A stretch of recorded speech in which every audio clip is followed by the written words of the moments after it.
factories used to run their own fire brigades. They knew their own hazards, and they found that it was actually quicker than waiting for the local authority fire brigade to appear. We have this mystery fire lighter here, set fire to things. Oh, we pretend we ignore that.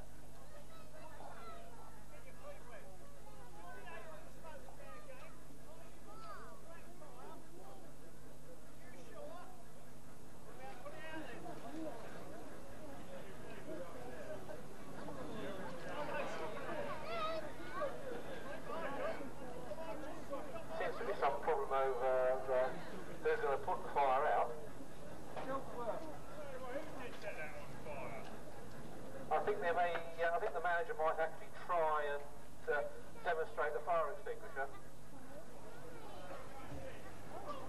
Oh dear, looks like things have got a bit worse. And I think the manager's going to demonstrate the fire extinguisher. He hasn't noticed the warehouse is on fire as well. No, you've got to take the top off first, yes.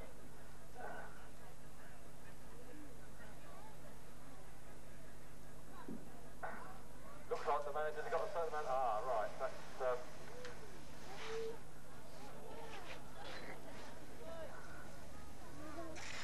Right, yes, when you tip it upside down, the extinguisher stops.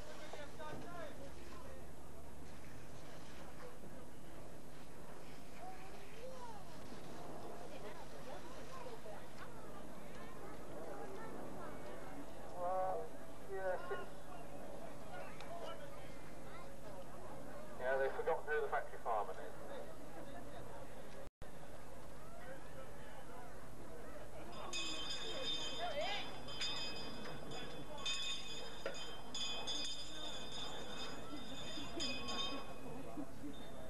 Looks like this bell isn't very good either. Anyway, the factory fire brigade have decided to turn out and put the factory out.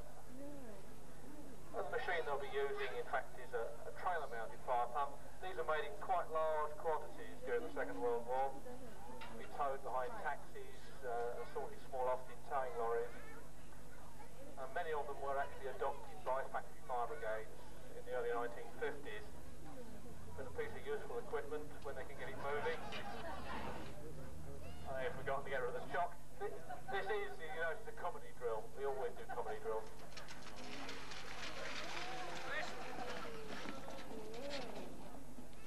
Although it's quite a small looking machine, in fact, the engine and pump on this trailer fire pump is identical with that used on the full-size machine. It's actually capable of pumping 350 gallons a minute. But you can actually see the water begin to flow down the flat hose. So using a modern flat synthetic hose. The last demonstration you can see the canvas hose leaking. So this hose hopefully not leak at all. Then synthetic material becomes the requirement for very careful drying if necessary with the canvas hose.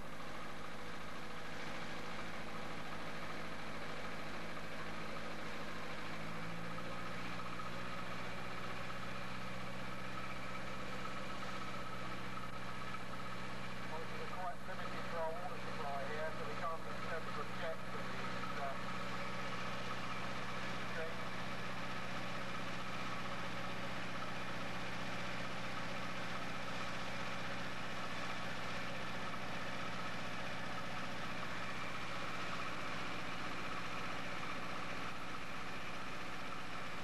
So as they bring the fire under control, they begin to move in closer towards the building.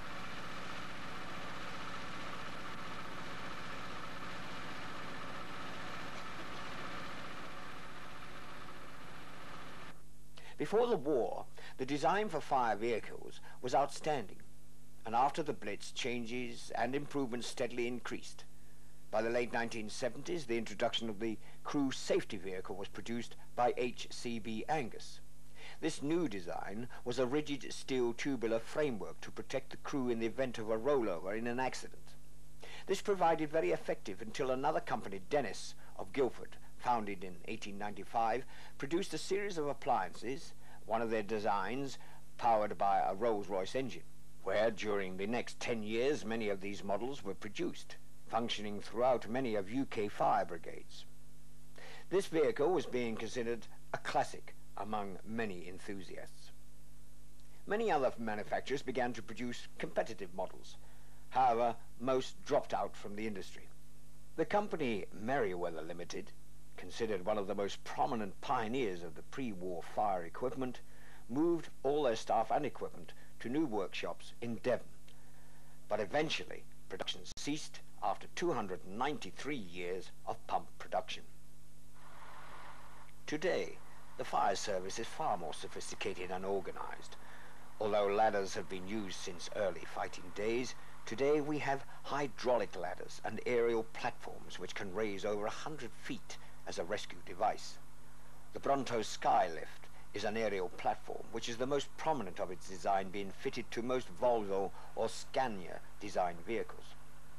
Also powerful hydraulic cutting equipment, lifting cranes, airbags, generators, high-powered lighting, hydraulic jacks, special hand tools, accessories and first aid equipment are carried on board. Dennis of Guildford still design vehicles, and many of the vehicles today carry the Dennis logo. The fire brigade employ more than 10,000 staff to man fire stations all over the UK, staffed more than 24 hours a day, every day of the year.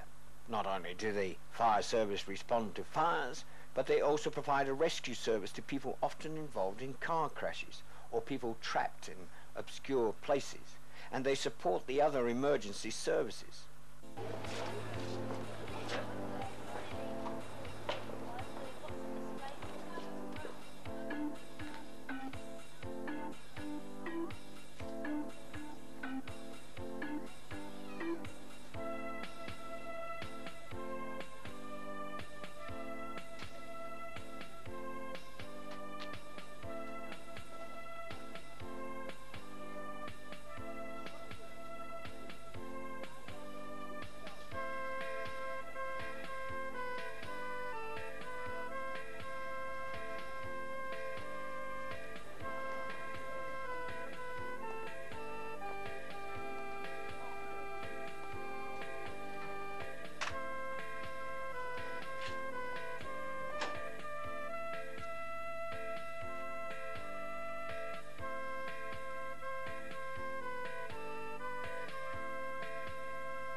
F-59, then there's F-27, F-28, new to Willow-Liscombe in Somerset, stationed there all its life as a retailing station, then out of service in 78, and it was then purchased by Pinewood Studios in Hertfordshire, I believe, until out of brigade in 1985, and then it was preserved by the present owner, who lives in